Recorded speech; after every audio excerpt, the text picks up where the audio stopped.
Okay, so I will be talking to you about some of the issues that I've seen around feeding far-off dry and pre-fresh dry cows.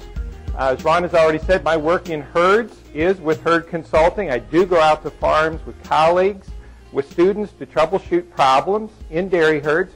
Mostly they're metabolic disease problems, ketosis, milk fever, acidosis, suspect herds would be where I would be called out. Also a lot of just low production herds that we're just not getting the milk that we need. So that may be where I would be called out and would come out with a team of students to do that. So that certainly influences what I'll be talking about here today.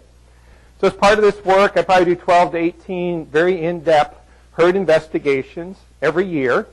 And I look at a lot of dry cow diet formulations. I look at that on every herd that I go to. And I see those numbers and I deal with those diets.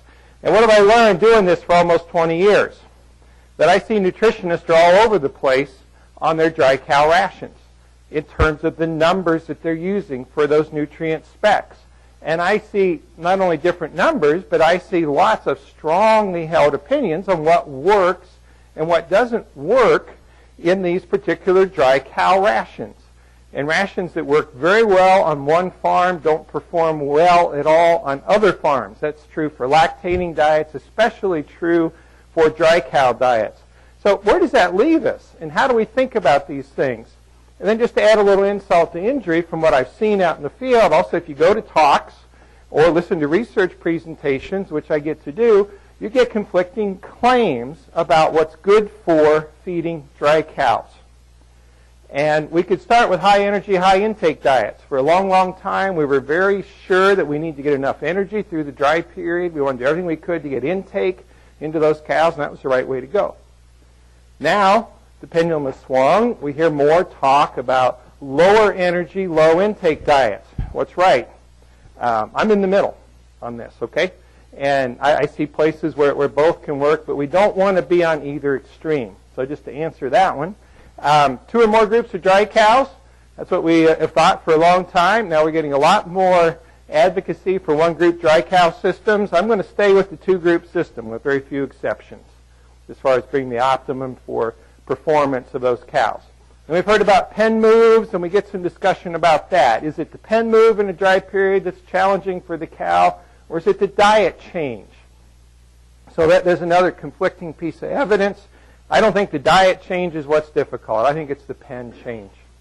I think it's a new social structure. It's a new environment. I'm not that much worried about diet changes for these cows as they move through. What I'm worried about is those pen moves, and we'll explain some of that. But how do we get these answers? And where did I form the opinions I already shared with you? Well, we got 2 places we can find it. We can go to the research. The research is certainly coming on dry and transition cows. There'll be more, but research is always limited. It's always limited to that group of cows, and we have to do really large groups to do these kind of mega dry cow studies. So we can't just pull a few cows off in individual stalls. We have to do them as whole groups. So they're very expensive studies. We don't have a lot of them out there. And when we do them, we can't replicate every possible condition that might exist or be present out on dairy farms. So what will happen is we usually see higher intakes on research trials than what we see in the field, and probably better health outcomes. So it's hard to say how much of that we can apply, but we'll certainly apply as much as we can. We'll pay attention to it. So research is there, but it's limited, and we all have our clinical experience. Whether it's our own cows, or if it's the cows we feed as a nutritionist, if it's the cows we work with as a vet, or if it's the herds that I troubleshoot. And what we all tend to do is form really big impressions about what's right or wrong about dry cow feeding from a few herds. From herds that are prominent in our memory for whatever reason, whether they're good clients or they were the big disaster clients, or whether it was just ours or it was particularly emotionally painful when we went through that one. But we have certain ones we remember. So we have to be careful with this too, and we can't control key factors. So we look at on-farm data. Other things are changing along the way, so we can't always believe those. So what I'm going to try to do is give you opinions based on a little bit from the research, a little bit from my clinical experience. Probably my lead opinion that I want to express today and make sure you get is that feeding management trumps diet formulation for dry cows. Feeding management trumps diet formulation every time. So what do we mean by feeding management? It's things outside of the energy, the protein, the fiber, the NFC, the milligrams of minerals on paper. So what are issues of feeding management that I think are particularly important for dry cow rations? And it's going to be a lot of common sense here, but as I investigate enough herds, I go, yeah, we may understand it, but maybe we need a consultant to come in and tell us the obvious. We got to keep feed in front of our dry cows. And an awful lot of farms can't do that, even when they know I'm coming with a bunch of students. I find empty bunks. We have to feed dry cows to 5 to 10% refusal, especially the pre-fresh group if you have them split up that way.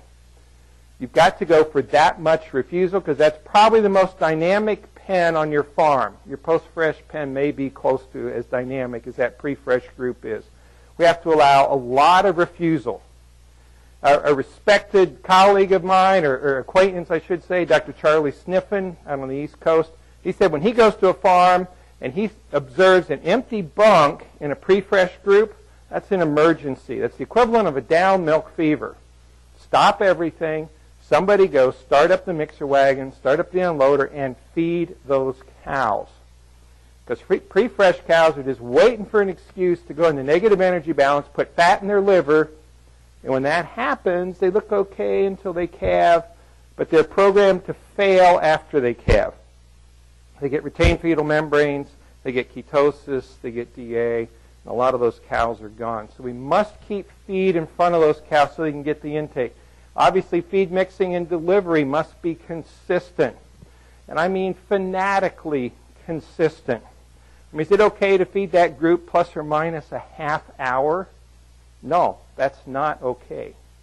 The cows are regulating their intake. They're figuring out what they can eat, when they can eat it. And I just guess they got a little internal clock somewhere that if you're off more than 5 or 10 minutes, you created stress and you altered intake patterns in those cattle because it wasn't what they had expected.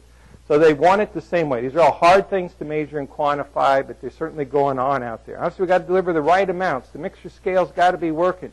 We do have to have good ingredients in dry cow rations. And I think we all know, particularly in some of the more traditional or older settings, we know what kind of hay, what kind of forage went to the dry cows. You know, we talk about dry cow hay, and we all smirk a little bit. But if it's musty, if it's coarse, if it's poor quality, that's simply not going to work well, even when we're in the dry period. And we've really got to control sorting of these, particularly as you go to coarse, dry forages, which we're doing more of in our dry cow rations. I'm going to loop back to that one a little bit later on. I think it's absolutely critical. And one of our biggest feed management errors right now in dry cow diets, we get cows that are sorting those diets pretty heavily. Okay, grouping strategy is important for dry cows. How are we going to set up our pens? And we have to start there. So that's a big feeding management issue. There's not a one-size-fits-all for this one. And I work with different sizes of herds and different setups, and we just try to find out what might be optimal within the setup that they have and what facilities they have. Now, if you're building a new structure, we'd love to talk to you ahead of time and see if we can build it right, but usually we're not in that situation, so we're usually going backwards and trying to figure it out. We'll talk kind of the whole transition period here, and because we're going to look at these post-fresh pens as well. So we got larger herds. We're going to do conventional dry period length, 50, 55, 60 days. I'm going to go far off dry and pre-fresh as my number one choice to have those two pens available. So we're going to do a little different things with management and diet in this pre-fresh period. We're going to move them in 21 days before due date, probably having entries into this pen once a week. You don't need entries every day, so you kind of adjust this due date so you center around 21 days before that, and we're bringing cattle in. Maternity, we want that to be as short as possible, less than 2 days. And we'll show you some options for how we do maternity. Then moving on out to a post-fresh group, over 15 days is our target for that. I got a little bit of data, and this is off dry cows. I got a little bit of data that says under 10 days in the post-fresh group is negative for cows. And it's probably a move just a little too fast. I do not have a dumper pen right in here. I don't have a sick pen right in here where we commingle just fresh and sick cows. We want cows to freshen and go immediately into the post-fresh group, not make a pen change as soon as the milk is saleable, and certainly not be commingled with the just fresh cows. And we see that rule broken a lot. You say, well, Doc, I got a bigger herd, And I can do more than just far off and close up. I can split those pens down even more. Great. If you can split your far off dries, this is what I would do. I would go on body condition, and I would do thin, and I would do my fat or heavier cows. If I had that luxury, and if there was a spread on body condition score. And I would make sure these cows didn't gain any more, and I would allow these cows a few more calories, maybe to pick up a quarter unit of body condition perhaps. No more than that. It's not a lot. If I can split my pre-fresh group, which I'd love to do, then my split would be the first calf heifers coming in. They're going to start their first lactation as a separate group, and then we would put, we would bring in the fat and thin, if these are older cows here, bring those into that pen. So if I had those options, if I had a big herd and I could mix different batches of feed, it'd be great. I'm assuming my springing heifers are usually separate from the far-off dry cows and are coming into the system right in here. Some people bring them in out here. That's fine as well. Having two groups creates a lot of advantages. One of those, if the cow's carrying twins, a lot of people do an ultrasound. A lot of people know twins. The twinning status, they go directly into the pre-fresh group where you get a little higher energy density diet. So a lot of looking at gestation lengths on twins. They're coming in 274 days. My singles are 280. That's for Holsteins. So we got 6 days shorter gestation for twins. So it's not so much the short gestation, because people complain about that one all the time, how twins are so short. They aren't really that short. The bigger issue is just the energy draw. The two calves are drawing those cows down. They really need those extra calories. We need to get them up into here. We do have a little more energy density up here. We can make these kind of splits. We can put fancy things like anionic salts in and just target those toward the older cows. We can alleviate competition at the bunk by getting the heifers separately. We might bring the protein up just a little bit for these heifers in that pre-fresh group as well. So nice things that we can do if we have a big herd size. If we got a medium-sized herd, we're going to do a slight tweak on this. We're going to do far-off dry. We're going to do pre-fresh. The maternity is probably going to be a part of that regular pre-fresh pen. Because in that other system, to keep maternity short, we were moving cows in on the basis of signs of labor. That's the only way I know of to keep maternity stays under 2 days, is to move them in on signs of labor. Because if you think you're moving them in 2 days before calving, you're actually going to bring them in 3 or 4 or 5 on average. And you're going to have a lot of cows in there 8 or 9 days. Because cows just don't tell you when they're going to calve. They have due dates, but they don't have a little LED on the side that says -5, -4, really -5, -4. There's a big distribution around that. So usually what we're doing is just pulling out a corner of these pens, perhaps moving cows into there. I particularly like bedded packs in these settings, and we'll talk a little more about that. It's a good option for managing cows so we don't have the difficulty of moving them into a maternity pen based on signs of labor. Because if you're going to do that, you've got to be watching the pen at least once an hour, 24/7. And a lot of our small to medium-sized herds that are grouped cows do not have people out. They don't have a 24-hour milking crew, and they can't do that. What if you're a smaller herd? Well, transition cow performance always was better on our smaller herds because we didn't move cows from pen to pen. We didn't make them compete for feed, and we brought the feed to them they were supposed to have, and if they were off feed or they were sorting, we knew about it. So most of these cows are hopefully staying in their stall. It's really great if we can keep those dry cows in the barn. The only comment I'd say here in our typical tie stall or stanchion herds, we have this maternity pen over here. Don't leave that cow in there real long. Don't be moving her in there way ahead of time because they don't like it in there. And we get a strong subjective impression that they drop on intake a little bit. They want to be back home. They don't like being by themselves right out here, particularly if that pen's a little bit isolated. If you're doing short dry periods, and it seems like we're backing off that a little bit. It was kind of a hot topic maybe 4 or 5 years ago. But if you are shortening these down, then it probably doesn't make sense to split this up. We're going to run them as one big group. In terms of nutrients, it's going to look a little more like our pre-fresh diet. If we're going to use anionic salts, if we're going to kick up our minerals or vitamins or other things we have to do prior to calving, then we have to do that for the whole period. And then the same deal for maternity and post-fresh on that. So that's a little bit about grouping strategies. That sets us up. That gives us options to do diets a little differently. But still, feeding management is the big issue. Next thing I want to talk about on this whole management side is overcrowding. what's the density of these animals during the dry period. This is actually a real herd that I went to that was the pre-fresh group in a converted old barn, and they had about 45 square feet of space per cow. Just about enough to lay down, but probably not quite enough room after they laid down to get back up without bumping somebody else or bumping the wall. So we know resting space is important, but when we overcrowd cattle, the real issue is bunk space. And as we've talked about crowding and stocking density, I keep wanting to work my language back toward how much bunk space. So I think bunk space is the key issue as we stock cattle, because they want to eat at the same time. Now, I grew up on a beef farm, little confession there, and I spent time out in the pasture as a kid. And it always amazed me that the cows would be lying down along the tree line, and then the boss cow would get up, and they'd all walk to the pond and drink, and then they'd walk back, and then the boss cow would get up, and they would go eat, and they would go back. They want to do things together. Those instincts, that behavior carries in to housed cattle with feed bunks, and over and over and over again, cows all want to and must eat at the same time to get optimum intake and optimum health. A cow is 30 inches wide. That's why we know they need 30 inches of bunk space.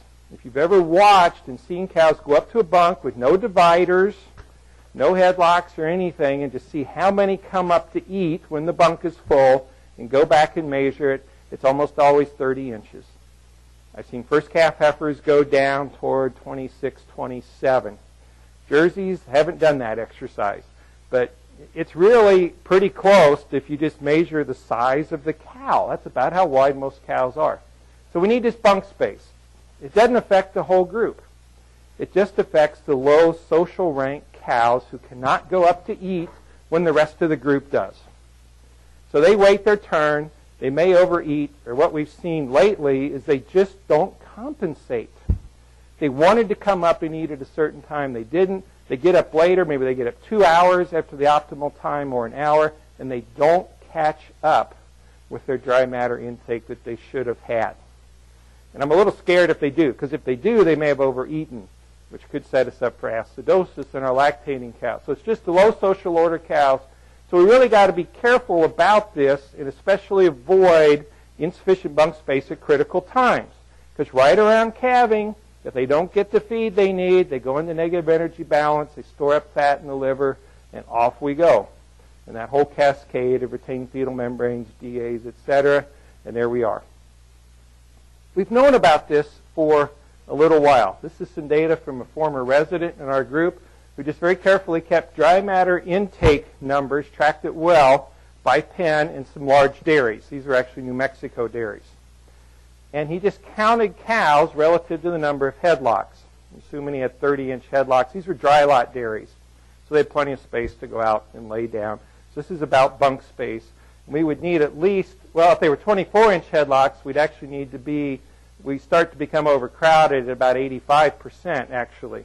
But we could see just observation in these herds, as the number of cows went up, the whole intake in the herd dropped. And we're not looking at small things. In this herd here, dairy 1, they went from 29, down to 27 probably, 2-pound drop. This herd probably had a 3-pound drop based on stocking density, and that's the average. What were the low-rank cows doing in those herds when these pens got overcrowded? And what was happening is those low-rank cows are just not getting up there. They're just not getting enough to eat. So we certainly see what happens there. So I'm not going to show you a lot of data today, but that's one data slide. Another one's going to be from a field trial that I did. And we actually were not looking at bunk space as an outcome from this trial. We were evaluating a direct-fed microbial product, but we tracked the amount of bunk space and the amount of stalls. We knew how many cows were in each pen every day for the duration of this study, and we knew where each cow was. So a lot of work to get all that done. And we tracked the pre-fresh stocking density that cows experienced going through this trial. And it ranged from 62 to 138% of the stalls that were in this pen. This was a nice 2-row pen, but we could convert that back to bunk space. And so animals going through this study experienced anywhere between 17 and 38 inches of bunk space. The average was 22 inches of bunk space. So we were overcrowded for the duration of the study. How did that affect the performance? Well, we got to know a little more about it. There was no overcrowding post-fresh in this study. They went to a huge pen with all kinds of space. And first calf heifers are grouped in with the older cattle throughout this study. So we tracked milk yield and lots of other things. So I'm going to show you the milk production just for the heifers. It's 132 first calf heifers. I'm going to show it by every day in milk. So this is the milk production over here. I'm going to divide them into 3 levels of what bunk space they got during the study. The 30-inch group, the 24, and the 20-inch group. Okay? So we put all this stuff in the computer. It modeled how much milk they gave if they experienced 30 inches of bunk space. Typical looking lactation curve for the first 85 days in milk, and decent milk for heifers. If they experienced 24 inches of bunk space, it just moved the curve down. Couldn't all eat at once. And if they experienced 20 inches of bunk space, it moved it down even more. Cows were not affected. Second and third lactation, not affected. Just the first calf heifers, just the ones we would expect who can't get up there and eat. So, do we need bunk space for pre-fresh cows? Yes, we need 30 inches. Yes. How much does that cost me? It costs you 1.6 pounds of milk across early lactation. This will probably extend on through the lactation. So we're 300-400, maybe 600 pounds of milk for the lactation for every 6-inch decrease in bunk space. So we can give away 1,000 pounds of milk if you want and shorten up the bunk space. Go ahead. It's your money. They're your cows. Don't complain to me when they don't milk well. And I didn't factor in the health cost of this.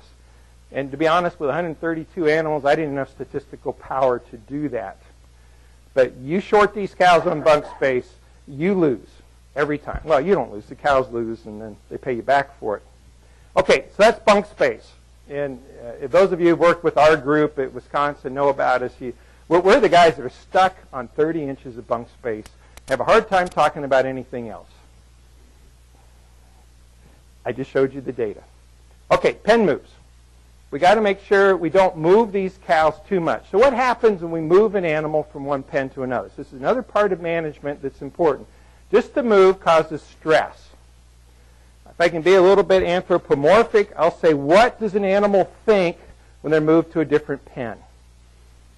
And I don't know. I'm not sure I want to know, but I would guess they think something like this. I'm going to die. Because I was just here and I didn't die. That's why animals all do the same thing together, so they don't die. You know, so the lion or the bear or the wolf doesn't come in and pick off the weak one. They do everything together and they go the same place as last time. They're animals that are preyed upon in nature. Anything different is death to a cow. Okay, so you move her, she thinks she's going to die. And then maybe after 12 or 24 hours, she realizes she isn't going to die, but maybe she wishes she did. Because here she is, and we all have seen this, right? These rough heifers in these post-fresh groups, and I'm kind of picking on post-fresh groups here. Same thing happens pre-fresh, and just saying, where can I come up here and eat? Because these are the biggest beasts I've ever seen. And they're all whooping on me. They have to re-socialize. So every pen move they go through, it takes them 3 days to catch back up again on their intake. That's after the initial stress. And the stress itself, just the stress hormones, cause them to mobilize fat. And if we mobilize fat, we get a fatty liver. When do we not want to mobilize fat and get a fatty liver? Right before calving, right after calving. Those are the key times. Let's not move these cows any more than necessary right before and right after calving. But how many herds move cows into a maternity pen, and into a dumper pen, and then into post-fresh pen 1? We got cows experiencing 6 pen changes from the 3 weeks before to 3 weeks after calving. We want to try to minimize that as much as we can. And we want to make sure our pens are the right kinds of pens. What's the most stressful pen move? Into a pen where there's a lot of entries and exits, because it's not only when the cow goes in that it's disruptive to her, she has disrupted everybody else in the pen. And there's data that shows how the other cows in the pen react when a new cow comes in, or when a cow goes out. Particularly if you pull the dominant cow out of a pen, sometimes the whole social order has to be completely readjusted because one cow pretty much dictated the whole order in that pen. So exits are important as well as entries. If it's a different environment type, if it's a bad environment and if it's near calving. Cows respond more strongly to stress hormones right before and right after calving. They'll mobilize more fat per unit of stress hormone, per unit of cortisol around calving than they would if you moved them mid to late lactation. It's a double whammy when we move a cow right before or right after calving. Okay, so she gets through that. Then she loses intake. We get the same thing. We looked a little data across herds. I think the critical zone for moving a cow before calving is in this 3 to 9 day window. If you move them 1 or 2 days before calving, there's actually been hormonal shifts that have occurred. And if we could measure those easily, we would know when our calves were going to be born. But about 48 hours before birth is a hormonal shift. The pen move at that time is not as difficult on the cow. Now, we still can't predict to get them within that 48-hour window to move them into that maternity pen. We're just not that good at it. But if we do move them in that window, it doesn't seem too bad. So anything 3 days, 4 days, 5 days, out to about 9 days, if it's 10 days or more before actual calving, then they had time to recover. And the stress of the move occurred far enough away from calving that it didn't affect them that much. So we think there's a critical zone in the 3 to 9 days. And how do you get there? Either by having a short pre-fresh group, so if you move them in and they calve too early, or this long maternity pen stay. So either one can get you there. So how do we figure all this out? It actually came off another dry cow study where they were looking at something else. This was Peter Robinson's study out of the University of California. And they were looking at different levels of protein for pre-fresh cows. They didn't find anything, but they did find something real interesting, because this was a herd where they said, yeah, we move cows into the pre-fresh group 21 days before calving, no problem. They finished the study. The average days in the pre-fresh group was around 9. Around 9. So maybe a heavy calving time of year, they really shortened up that pre-fresh period. Okay. Then they stratified the cows by whether they were short in the pre-fresh group, less than 9, and there was a break point there biologically, or if they were over 9. So they had some lactation 1 cows, not a great big study, but about 50 first lactation, about another 100 second and greater. So it was a short pre-fresh period that created a pen move in that window for 58% of the cows in this study. So we set it up. What was the outcome? Well, this was not a very sophisticated study. It was milk per lactation. They just gave one milk production number for these cows. And for the heifers, the first calf heifers that went through, if they had an adequate pre-fresh period, so they had more than 9 days or more in that pen, they gave 2,800 pounds more milk across lactation than those that didn't. The mature cows, it was only 900 pounds. Does this make sense?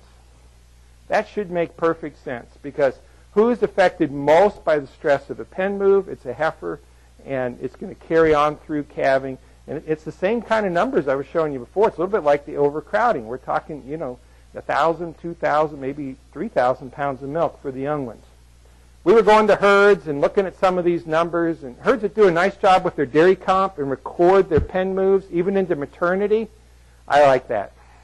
Because if I get that data, and then I know who lived and who died and who got a DA and who didn't, so off we go. I'm going to show you 2 different herds. This is a herd that moved cows in the maternity pen on average 4.5 days before actual calving. So we just set up here. It was a maternity pen move, so we just set that break point on 3 days. Now, I'm not going to break these down by lactation, but this is about a year's worth of calvings in this herd.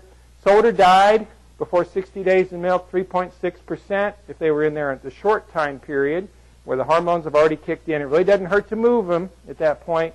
9.3 were gone by 60 days in milk. So 2.6 times more likely to exit the herd if they were in that maternity pen for too long. And milk at first test, this is ME milk, 500-pound gap. We thought, wow, this is kind of worth looking at. I'll show you data from that field study where I showed you before on the heifer performance. In this herd, the average move to maternity was 5.9 days before actual calving. So they were in there too long. We had a lot of pen moves in this zone. We ran this data out to 85 days in milk, but sold or died by 85 days in milk. If they were short in there, no problem. If they were long in there, 3-fold more likely just to be gone from the herd. We were tracking ketosis in this herd, 2.3 times more likely to have a high blood BHBA, which is our measure for ketones in early lactation. Our DA was 2 times more likely to have a DA if they were moved and spent more than 3 days in that maternity pen. So we don't want to do that. We got this data analyzed. We thought, boy, this is nice. I got to go back and talk to the producer about it. He'd already changed. He had already changed before we ever got back to the farm. And said, I don't think this is working. We've been hearing noise about moving cows, and they just stopped doing that. They started moving cows very shortly before calving by moving them on signs of labor and bringing them in, and they did much better than that. Okay, so here's what we think is happening in these scenarios. And this is just hypothetical. This is not real data. But I'm going to show dry matter intake over here and days relative to calving over here. So here's calving, here's pre-fresh, here's post-fresh. Here's my 3 to 9 day window. I don't want to move a cow during that time period. Okay, this is what might be a normal representation of dry matter intake, just extrapolating some data from one of our Wisconsin studies that Rick Rummer's group did. We know cows decrease in dry matter intake right through this time period. This may be very difficult to change this. There's actually talk that maybe we can get around that, but in most situations there is going to be a drop in that 5 days before calving.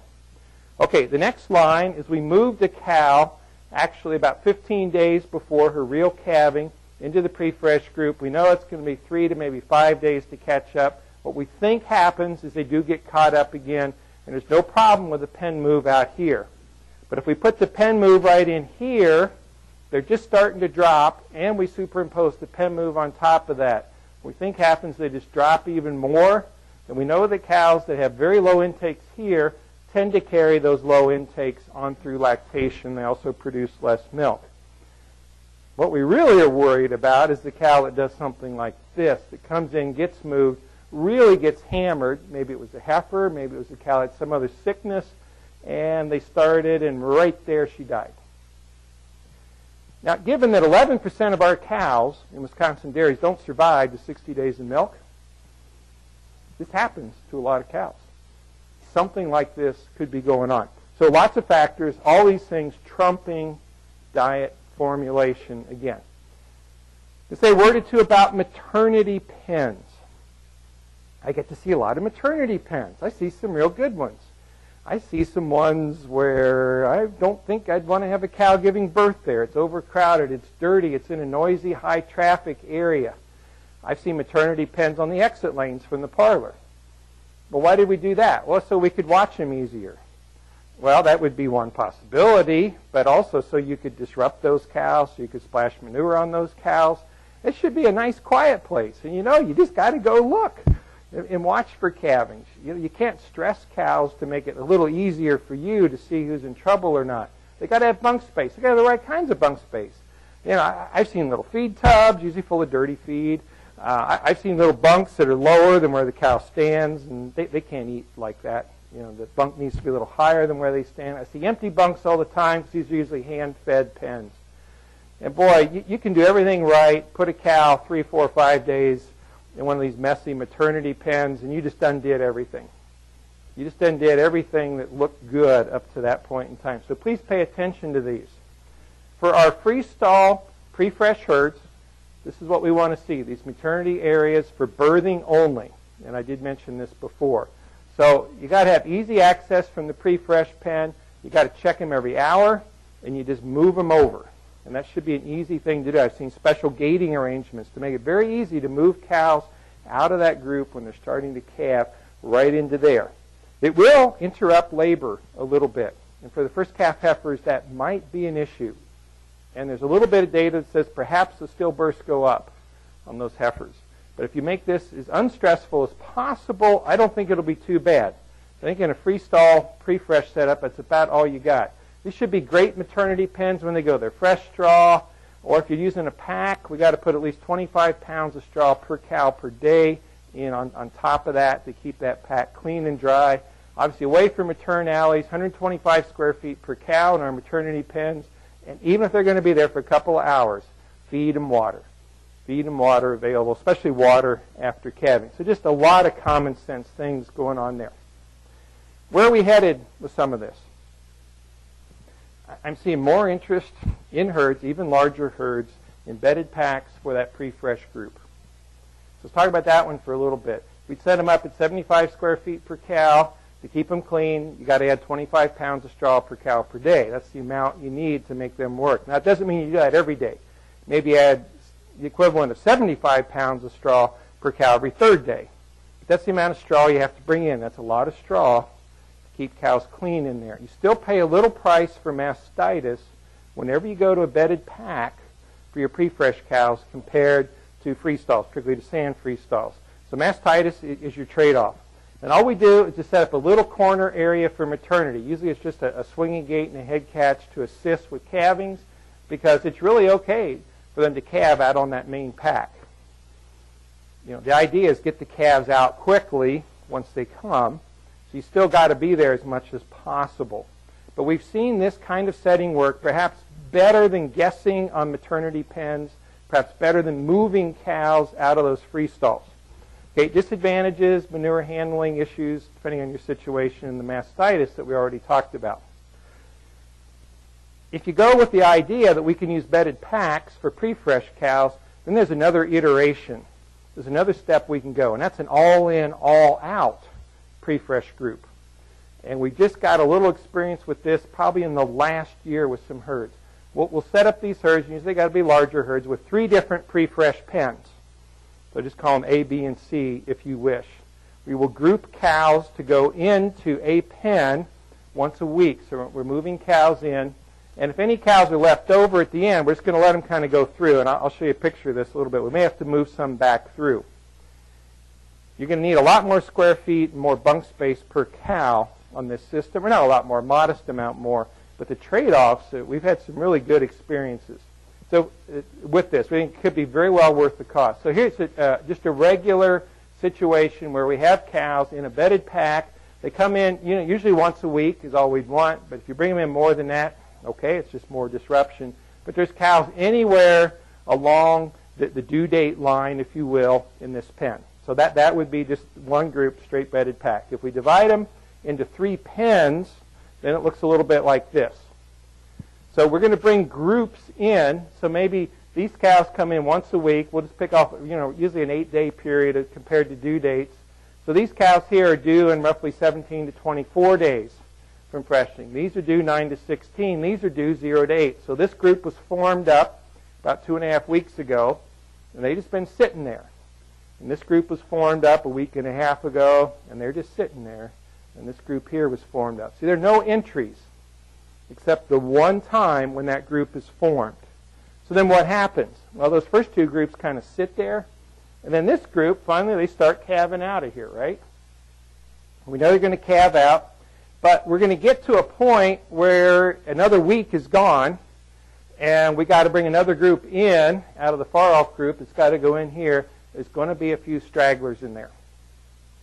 And there's also been a little luxury of space in there for that time. We think it's worth it. We just think it's worth it. And if I had more time, I'd share some incredible testimonies. A really neat story on a field trial. We just finished doing this. But I heard they took their metritis rates down about a third, half to a third of what they were. After a long, long battle with metritis problems, they went to this system and just shut it off. Okay.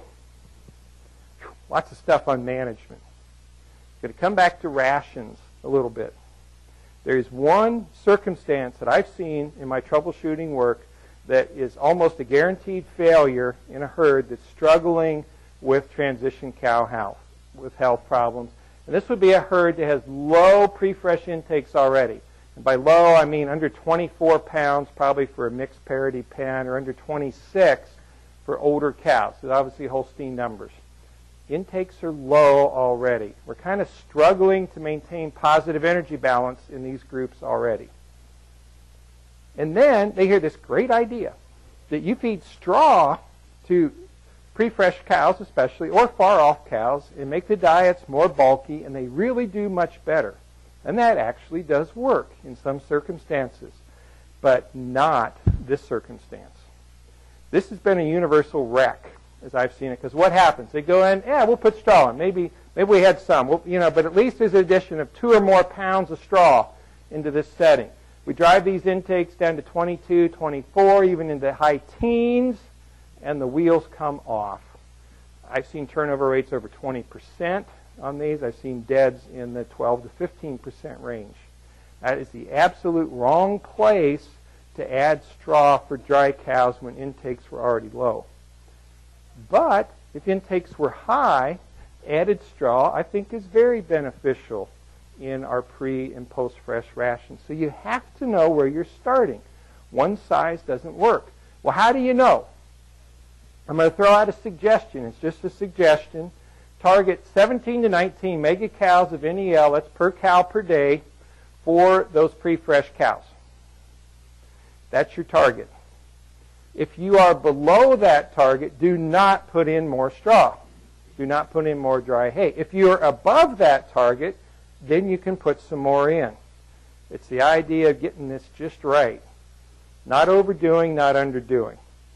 Okay, so those are the numbers. Now, these numbers are really, really soft. And you will hear other people talk about different numbers. Part of that is because if you go into different ration programs and look at requirements and look at the way those ration programs calculate energy, which is NEL, they are wildly different. I'm not talking a little difference. I'm talking about major differences, about shifts. I ran 2 rations this morning through my software program, a conventional program, and through the dairy NRC model. And I was off by 5 to 7 megacalories between the 2 programs. They agree pretty well on lactating. But on dry cows, suddenly talking about these targets introduces the fact that every software program does this different, and those 2 programs are also pulling up very different requirements for these cows. So one program says I wasn't overfeeding, the other said I was overfeeding by at least 50%. So this is really soft. And please don't hold me to that number because I didn't know how you calculated your NEL. But do hold on to the principle that there's a golden center out there somewhere, and that's how we decide how much straw or other coarse hay we can bring in. So add those things only when you can do it to meet the target. So that's a little bit about straw feeding, which is a big, hot topic out there. Okay, I want to talk a little bit about milk fever, because this goes to dry cow diets. Our herd is starting to get a little older again. By our, I mean just U.S. dairy cattle are starting to get older again. We finally figured out we can't waste all of our cattle, and we've got to pull down our death loss and pull down our culling rates. We're starting to see a little older cattle in our herds. Milk fever is going to come back onto your radar screen if your cows are getting older, because the most consistent effect on milk fever by far is not diet, it's age. So as cows get older, susceptibility goes up. So you got to prevent milk fever. You know, cows that get clinical milk fever, 25% of those relapse. 15% don't make it probably out of the first week or 2. The ones that do produce 14% less milk in the lactation that follows. 12% of cows that get a DA and milk fever and live through it are called later on. Those that make it through and get pregnant at 5 extra days open. So one estimate, an old estimate of the cost of a clinical case of milk fever was $334. It's probably a lot more than that now with our higher feed cost. So how do we prevent milk fever through dry period diet? That's dietary acidification or anionic salts. Very well established efficacy. You know, as a diet measure goes, this is the best one we have. If we do a standard approach, reduce the dietary cation-anion difference of a pre-fresh diet by 300 milliequivalents per kilo, that's pretty much a standard dose of anionic salts, we reduce clinical milk fever 5.1-fold. So I do have people come up and say it doesn't work. And this is one of those cases where you have to believe the research, because this is hundreds of cows and 33 published trials. It really does work. It also depresses intake. No doubt the feeding anionic salts depresses intake. In fact, you do that same DCAD reduction, the numbers from this big meta-analysis say 11.3% reduction in intake. That does not necessarily mean negative energy balance. A lot of our cows are way over on energy and can afford that. If you can afford it, then that's okay. But you got to make sure you can do it. Okay? So we'll show you where we put them in. But you got to have enough energy density in that diet to cover the decrease that is coming. Very interesting. Again, if you're willing to believe the research here, there were some studies where they had pre- and post-calving intakes on cows fed anionic salts. They ate less in these studies. In this case, it was 7.2 less in just 3 studies. That was pre-calving. But post-calving, they ate more, almost 5% more. Now, how can that happen? I just showed you a slide before. It said they eat less before calving, they eat less after calving. But here's a technology that says it doesn't work that way. Why? Because we're preventing not only clinical milk fevers, but the subclinical milk fevers, what we call subclinical hypocalcemia. And we know that we reduce subclinical hypocalcemia in our 3rd and greater lactation cows from about 50% to less than 25%. I think they're eating more in early lactation. They may even get less DAs. So if you can use this approach, we really like it, but that's if you can use it. So what are the principles? You better have high intakes, over 26 pounds in your pre-fresh mixed parity, over 28 if it's an older cow pen. And then you got to know what they're eating. As I go from herd to herd, I say, what's your dry matter intake in your pre-fresh pen? If someone says, well, I'm not sure, Doc, I think we could figure it out, then no anions for you, okay? Or if you got them in, we might talk about taking them out. You better be able to pick up a 2-pound swing in dry matter intake, and that means you got to calculate it. And you got to be ready to adjust your anion dose if they do fall too much. And I tell people this every time. It doesn't get done very much, I know. But I tell them, if you're going to feed anionic salts pre-fresh, you've got to monitor urinary pH. What's happening is particularly the potassium and chloride in your forages is changing way faster than you can keep up with in your feed analysis.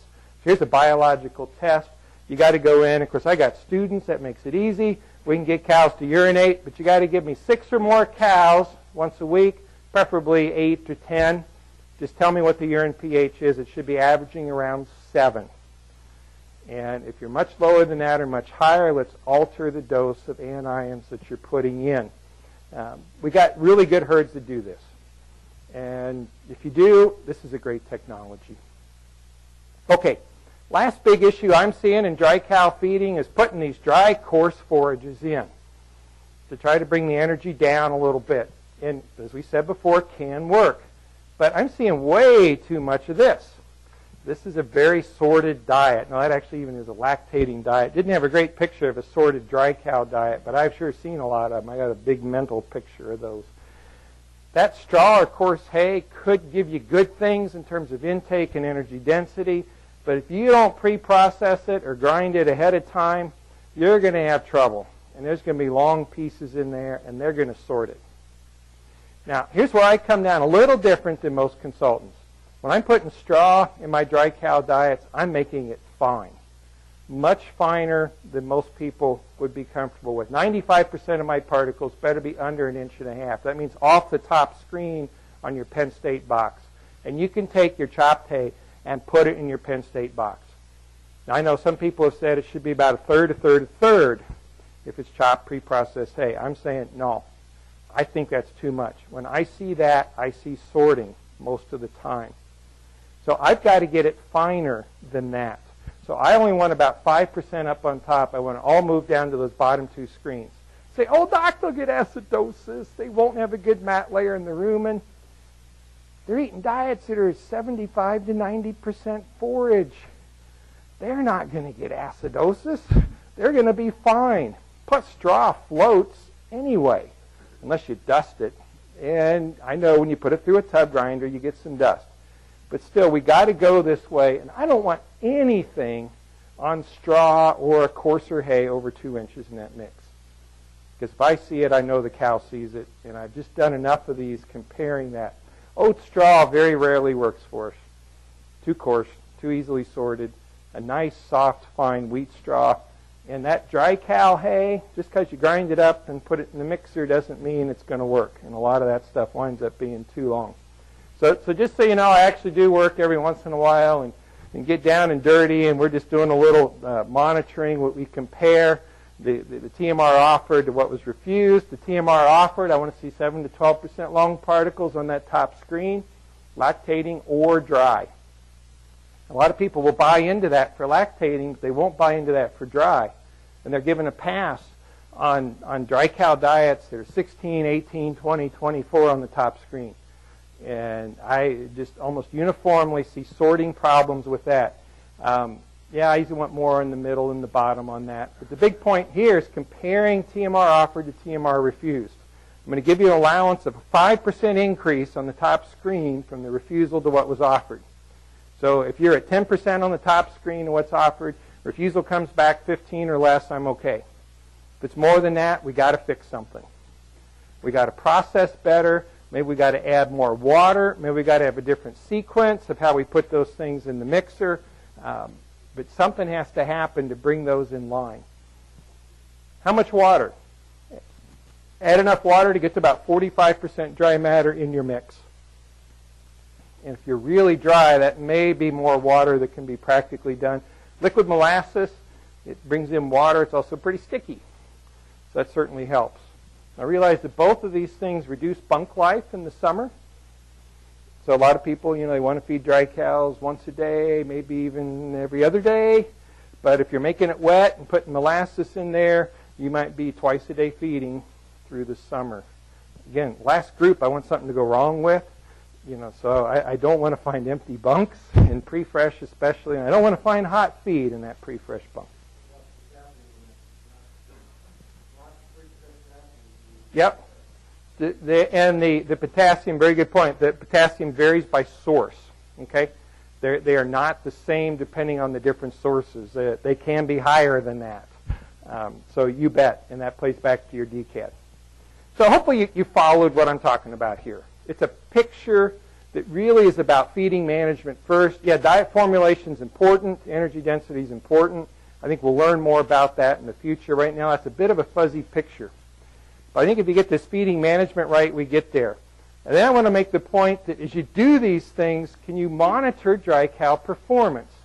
Can you tell me the intakes? Can you tell me even total energy intakes through those dry periods? Can you tell me how cows are milking post-calving? Where's the report card from how your dry cow program is doing? In Wisconsin, we have the Transition Cow Index. And that is the most powerful way by far to measure early lactation milk performance. So if you don't have that, have something so you know how those cows are milking, and then know how you're doing with post-fresh health. You know your removal rate before 60 days in milk. You know what that number is. And if you do, is it below 8 for sure? Our best herds are below 6. You know your death loss in the first 60 days in milk. We're averaging 4. Our best herds are below 2. You have death loss in the first 60 days in milk below 2. Do you know that? These are your report cards for your dry cow program. What's your DA rate? We're averaging 8 in our Wisconsin herds. Can you be below 4? Okay? Can you get into those number ranges? And if not, then maybe you need to go back and figure out what's going on your dry cow feeding management.